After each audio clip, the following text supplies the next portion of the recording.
Hello students, good evening to all of you. So here I am going to solve some of the problems and these are some general problems for practice and ये है class 9th से and chapter का नाम है motion. So let's start from the first problem there. So in the first problem, like object has moved through a distance, can it have zero displacement? If yes, support your answer. तो यहाँ पर कहा गया एक object जो है वो कुछ डिस्टेंस उसने मूव किया है, can it have zero displacement. So obviously it can have zero displacement students. यहाँ पर एग्जांपल भी दे के रखा है, लाइक अगर आप एक सर्कुलर पाथ में हो, आप फॉर एग्जांपल पॉइंट ए से चलना स्टार्ट करते हो और वापस आप उसी पॉइंट ए पे आ जाते हो, तो आपका जो डिस्प्लेसमेंट है that is equal to zero, but you travelled some distance and that is basically circumference of that path, that is 2 pi r. So yes, it is possible that if object has zero displacement, even it move through a distance, and this is the example जो इस बात को justify भी करता है. Then let's come to the problem number 2 there. These problems are generally related to distance and displacement, or all over we'll discuss about the motion in this chapter.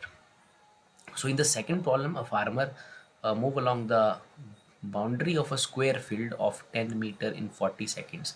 So ये कुछ square field हमारे पास दे के रखा है ABCD and that is of length 10 meters. इसका जो length है वो 10 meters है. So farmer move along the boundary in 40 seconds. So what will be the magnitude of the displacement of the farmer at the end of 2 minute 20 seconds? So students 2 minute 20 second means 140 seconds. So एक जो पूरा cover कर लेता है, जो पूरा perimeter cover कर लेता है स्क्वायर का, वो कर लेता है 40 सेकेंड्स में, और हमारे पास जो टाइम दे के रखा है वो दे के रखा है टोटल 140 सेकेंड्स. तो बेसिकली उसको 40 सेकेंड्स लगते हैं पूरा पेरीमीटर कवर करने में, तो उसके पास टोटल टाइम अवेलेबल है 140 सेकेंड्स. सो 140/40 मीन्स 3.5. सो बेसिकली वो आफ्टर दिस 2 मिनट 20 सेकेंड्स के बाद वो जो है वो 3.5 मतलब 3.5 राउंड्स पूरे कर लेगा. So let suppose he starts from point B. So point B पे जब वापस आ जाएगा तो एक राउंड पूरा हो जाएगा, पॉइंट बी से फिर चलेगा तो दूसरा राउंड, इसी तरह से तीसरा राउंड. सो 3.5 राउंड्स का मतलब है कि पॉइंट बी के बाद आधी जर्नी, यानी कि ये पोर्शन वो कवर करेगा उस आधे लास्ट वाले जर्नी में, लाइक 3 राउंड्स कंप्लीट करने के बाद जो वो आधी जर्नी कर रहा है उसमें वो फाइनली डी पॉइंट पर पहुंचेगा. So this is the displacement, that BD is the displacement there, and this is basically the diagonal of that square. So diagonal of square is basically simply side times root 2. ये diagonal होता है students square का. आप इसे simply Pythagoras theorem से भी निकाल सकते हैं, like h square is equal to p square plus b square. So h square is equal to 10 square plus 10 square there, so you can take 10 square as common, it is 1 plus 1, and h square is this. So h का जो value वहाँ से आ जाएगा 10 root to. Root two का value होता है 1.414. So when you multiply you will get 14.14 meters. So this is the answer for the second problem. So जो displacement है उसका with respect to its initial position वो है 10 root two means the diagonal of this square. तो ये second question का answer है. Now let's come to the third question there. Third question की तरफ हम मूव करेंगे. So students in the third problem there हमारे पास जो थर्ड प्रॉब्लम दे के रखा है उस थर्ड प्रॉब्लम में कुछ इस तरह से है, like which of the following is true for displacement, कि कौन सा जो है वो पार्ट्स जो है वो डिस्प्लेसमेंट के लिए ट्रू है. पहला है it can not be zero. Students ऐसा नहीं है, डिस्प्लेसमेंट एक वेक्टर क्वांटिटी है. It can be zero if you return to the initial position again. So this is not true. So this is basically false there. And इसका जो second part इसमें लिखा है, it's magnitude is greater than the distance travelled. So students distance displacement जो है it can never be greater the distance. Displacement जो है वो कभी भी डिस्टेंस से ज़्यादा नहीं हो सकता, वो डिस्टेंस के बराबर हो सकता है, but it can never be greater. तो ये वाली जो दूसरी पार्ट है ये भी रिगार्डिंग डिस्प्लेसमेंट ट्रू नहीं है, तो दूसरी स्टेटमेंट भी यहाँ से फॉल्स हो जाएगा. So now let's come to the problem number 4 there. So problem number 4, so यहाँ पर बेसिकली हमें डिस्टिंग्विश करना है स्पीड और वेलोसिटी. सो स्टूडेंट स्पीड जो है वो बेसिकली टोटल डिस्टेंस ट्रेवल्ड पर यूनिट टाइम है. ये एक स्केलर क्वांटिटी है और इसका सिर्फ पॉजिटिव वैल्यू होता है. उसी तरह से जो वेलोसिटी हम सामने देख रहे हैं वो बेसिकली डिस्प्लेसमेंट पर यूनिट टाइम है, वो एक वेक्टर क्वांटिटी है. वेलोसिटी जीरो भी हो सकता है, negative, positive, it depend on the value of the displacement. So these are the differences, general differences हैं वेलोसिटी और स्पीड के बीच में, एक स्केलर क्वांटिटी है और एक वेक्टर क्वांटिटी है. So now let's come to the fifth problem there. यहाँ पूछा जा रहा है under which condition the magnitude of average velocity is equal to the average speed, कि एवरेज वेलोसिटी और एवरेज स्पीड कब सेम हो सकते हैं. सो स्टूडेंट्स ये सेम हो सकते हैं अगर आपका ऑब्जेक्ट स्ट्रेट लाइन पाथ में चला है और आपका जो डिस्टेंस ट्रेवल्ड है और जो डिस्प्लेसमेंट है वो अगर सेम हुआ तो एवरेज स्पीड और एवरेज वेलोसिटी का आंसर सेम टू सेम आएगा. Now let's come to the sixth problem. What does the odo. So next question है स्टूडेंट्स जहाँ पर हमसे पूछा जा रहा है what does the odometer of automobile measure. So odometer basically distance cover को मेजर करता है. सो जो ओडोमीटर है वो डिस्टेंस मेजर को कवर करेगा. Now let's come to the seventh problem.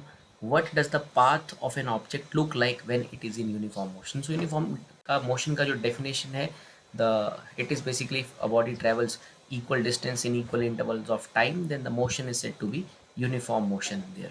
तो यूनिफॉर्म मोशन में बेसिकली बॉडी का किसी भी तरह का पाथ हो सकता है, बस उसका जो स्पीड है वो constant. So now students let's come to the problem number 8 there.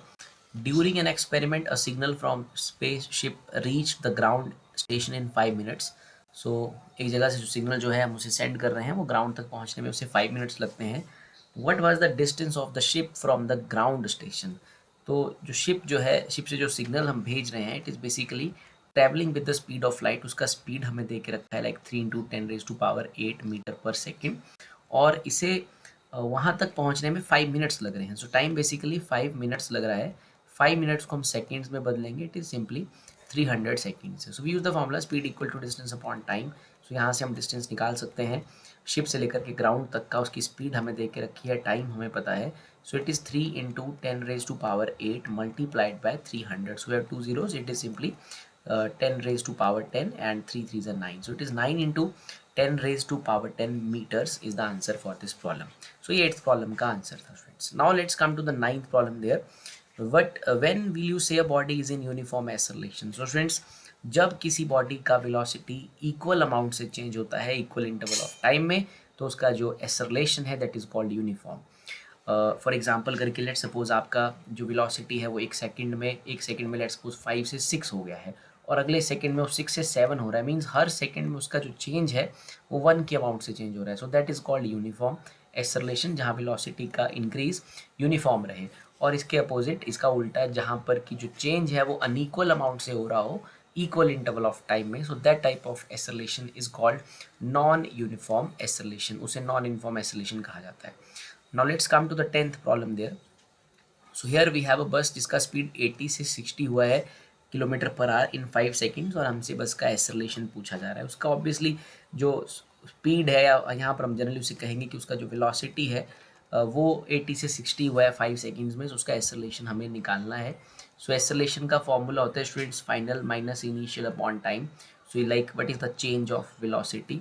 So it is 60 - 80. So time दे के रखा था हमारे पास सेकंड्स में, बट हमें आंसर यहाँ पर रिपोर्ट किया गया है किलोमीटर पर आवर स्क्वायर में. तो हम भी अपने आंसर को किलोमीटर पर आवर स्क्वायर में ही रिपोर्ट कर देंगे. हम सेकंड्स को कर लेंगे आवर्स में कन्वर्ट. सो सेकंड्स को आवर में कन्वर्ट करना है. इट इज़ लाइक 5 सेकंड्स, तो आवर्स में हो जाएगा 5/3600 आवर्स. सो एक्सेलरेशन होता है v - u upon time interval. So velocity is like 80 से 60 हुआ है, so it is 60 - 80 upon time interval. Time जो है हमने आवर्स में कर दिया 5/3600 hours there. So we will solve this, and after solving simplifying this, solve करने के बाद हमारे पास आंसर आएगा -14400 किलोमीटर पर hour square. So this is basically retardation there, so have a negative sign. Now let's come to the 11th problem. A train starting from railway station moving with uniform acceleration attains speed of 40 kilometre पर our in 10 minutes. एक train station से चलता है, rest से start होता है और 40 kilometre पर आवर का स्पीड अचीव कर लेता है 10 मिनट्स में. हमें एक्सेलरेशन पूछा जा रहा है. Again like acceleration is v - u upon t there. So velocity जो अटेन कर रहा है वो 40 का था, रेस्ट से चला था, इनिशियल वेलोसिटी 0 है. ये सब हुआ है 10 मिनट्स में. 10 minutes means like it is 1/6 portion of an hour. So it is 1/6. तो इसे हम सॉल्व कर लेंगे. इट इज़ 240 किलोमीटर पर आवर स्क्वायर. हमने आंसर किलोमीटर पर आवर में रखे हैं. सो इट इज़ किलोमीटर पर आवर. आप मीटर पर सेकंड में भी राइट कर सकते हो. It depends on the problem कि किस में आपसे आंसर पूछा जा रहा है. Now let's come to the question number 12 there. What is the nature of distance time graph for uniform non-uniform motion of an object? So अगर आपको डिस्टेंस टाइम ग्राफ बनाना है यूनिफॉर्म मोशन के लिए स्टूडेंट्स, तो वो कुछ इस तरह से रहेगा distance time graph. Uniform motion में जो है आपके पास लाइक इस तरह से ग्राफ आपका बन जाएगा। यूनिफॉर्म मोशन मीन्स अभी हम डिस्टेंस टाइम बना रहे हैं, तो आप इक्वल डिस्टेंस कवर कर रहे हैं इक्वल इंटरवल ऑफ टाइम में, सो इस तरह का एक स्ट्रेट लाइन और कांस्टेंट स्लोप वाला ग्राफ बनेगा। और नॉन यूनिफॉर्म के लिए आप ग्राफ का किसी भी तरह से शेप दे सकते हैं। This represents the non uniform graph. Distance time graph ये नॉन यूनिफॉर्म के लिए है, और जहाँ slope of the graph constant है वो यूनिफॉर्म मोशन में डिस्टेंस टाइम ग्राफ रहेगा। So let's come to the question number 13 there. What can you say about the motion of an object whose distance time graph is a straight line? So एक object जिसका distance time graph is a straight line parallel to time axis. So this is distance, this is time. तो यहाँ पर distance time graph जो है it is parallel to time axis. तो इसका मतलब है कि time के साथ distance change नहीं हो रहा है, means object जो है वो rest में है, means वो stationary object का diagram है। Then let's come to the question number, हम यहाँ पर चलते हैं क्वेश्चन नंबर 14 में। अगर किसी का speed time graph straight line parallel to time axis है, सो स्टूडेंट्स यहाँ पर बोला जा रहा है कि आपको बनाना है एक speed time graph question number 14 में, जहाँ पर कि ये ग्राफ एक straight line parallel to time axis. अब यहाँ स्पीड टाइम ग्राफ ऐसा हो गया जिसमें it is parallel to time axis, तो यहाँ से हमें पता चल रहा है कि टाइम के साथ स्पीड चेंज नहीं कर रहा है। इट मीन्स वो कांस्टेंट स्पीड के साथ बॉडी चल रही होगी, रेस्ट में नहीं होगी, कांस्टेंट स्पीड के साथ चल रही होगी। ऊपर वाले केस में जब डिस्टेंस टाइम बिल्कुल पैरेलल बनेगा टाइम एक्सिस के साथ, उसमें डिस्टेंस चेंज नहीं हो रहा है, बॉडी रेस्ट में थी। So that was the question 14 there. Let's come to the 15th problem. What is the quantity which is measured by area acquired by the या occupied by the VT graph? So students, VT graph का जो area होता है वो हमें displacement देता है। VT graph का area gives us the displacement. Velocity into time gives us the displacement. So displacement is the answer for question 15. Now let's come to the question number 16 there. So हमारे पास एक बस है, rest से चला है, initial velocity 0 है, acceleration 0.1 metre पर second square है for 2 minutes. Find the speed और फाइंड द डिस्टेंस ट्रेवल्ड, ये हमसे पूछा जा रहा है। बेसिकली यहाँ पर हमसे फाइनल वेलोसिटी पूछी जा रही है और जो डिस्प्लेसमेंट हुआ है वहाँ पर वो पूछा जा रहा है। तो स्टूडेंट्स इनिशियल वेलोसिटी 0 है क्योंकि रेस्ट से है, रेस्ट से चला है। एक्सेलरेशन दिया है हमारे पास, टाइम 2 मिनट्स दिया है। हम इसे एसआई सिस्टम में कन्वर्ट करेंगे।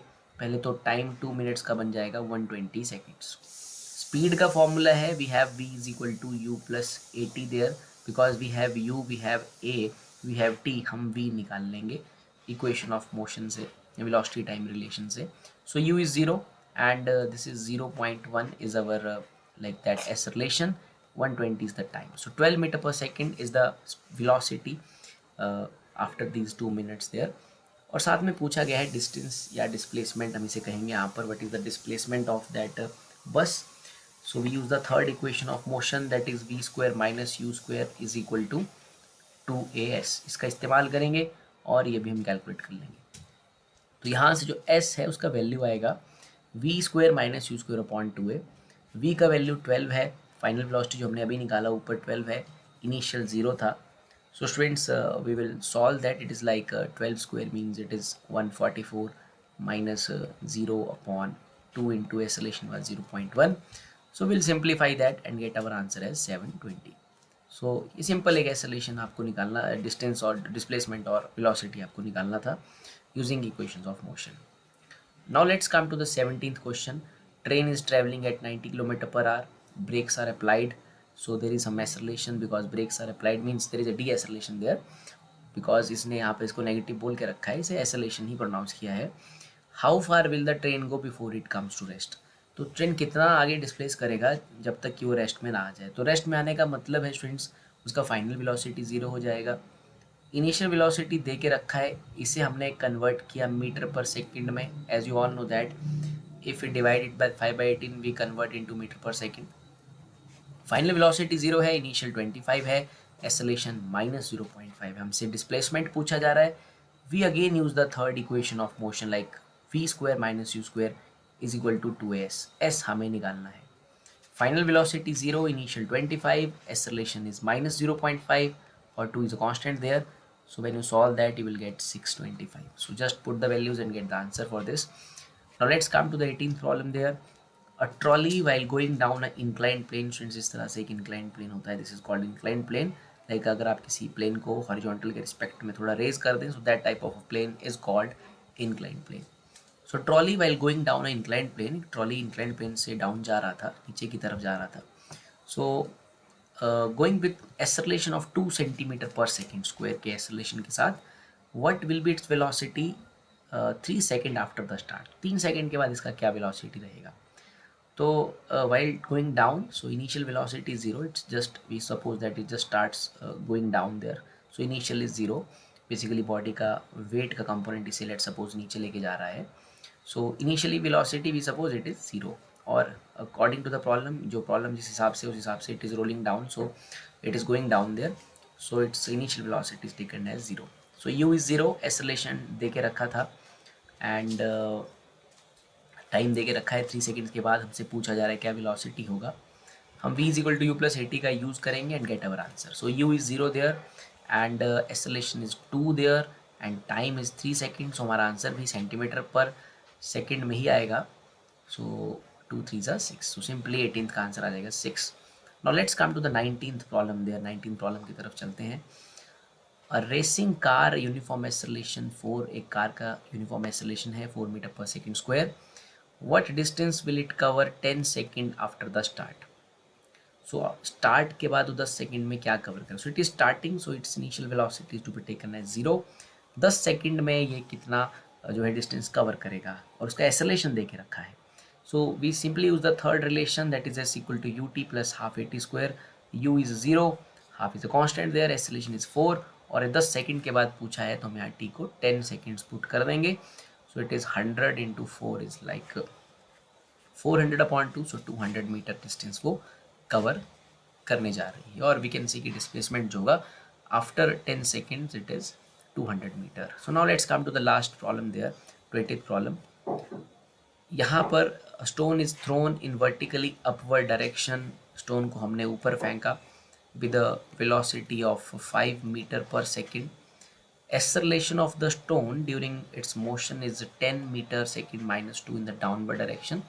इस जब वो ऊपर जा रहा था उसका जो एक्सेलरेशन था वो नीचे की तरफ था. बेसिकली वो बात कर रहे हैं एक्सेलरेशन ड्यू टू ग्रेविटी का, जिसे उन्होंने 10 लेके रखा है. बट हमें सिंपल दिया गया है कि उसका जो एक्सेलरेशन है उस मोशन के दौरान, अपवर्ड मोशन के दौरान, वो 10 है डाउनवर्ड डायरेक्शन में. So what will be the height attained by the stone and how much time will it take to reach there. सो वो कितना ऊपर तक जाएगा. तो जब वो टॉप तक जाएगा तो टॉप पॉइंट पे उसका वेलोसिटी होगा 0. तो पूछा गया है वो कितना हाइट अटेन करेगा.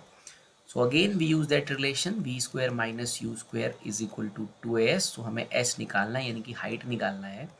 So it is v square minus u square upon 2a.